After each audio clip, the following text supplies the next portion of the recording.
Kaçma. Hadi siz nesiniz? Boxer takımısınız. Boksör takımı. Boksör. Çok havalısınız. Seninkine gözlükte abisi bir kere taksın mı?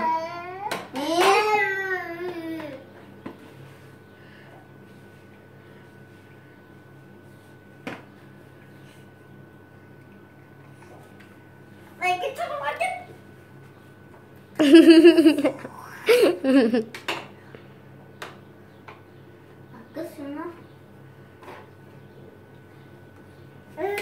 Takmıyor baba.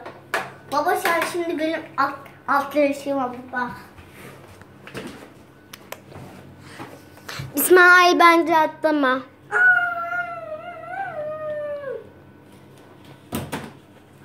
Çok güzel atladın maşallah. Vallahi. İsmail dalga geçmez misin?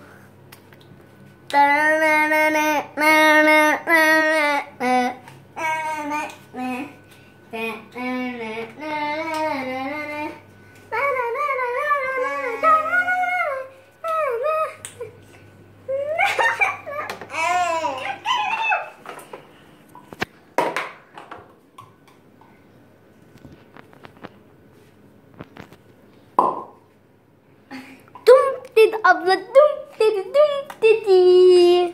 Ne?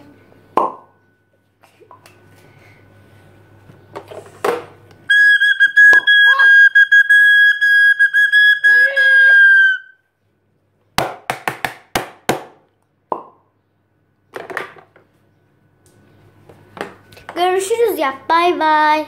Anne. Bay bay. Bay bay.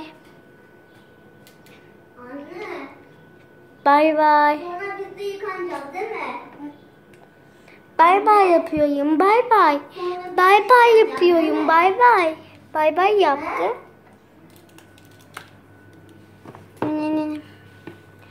Bırak onu, bay bay yap. Abla.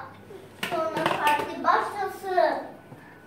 Sonra parti başlasın. Hadi görüşürüz de babaya. Aa, tamam ama telefonu bırak, onu da bozma. Hadi görüşürüz baba.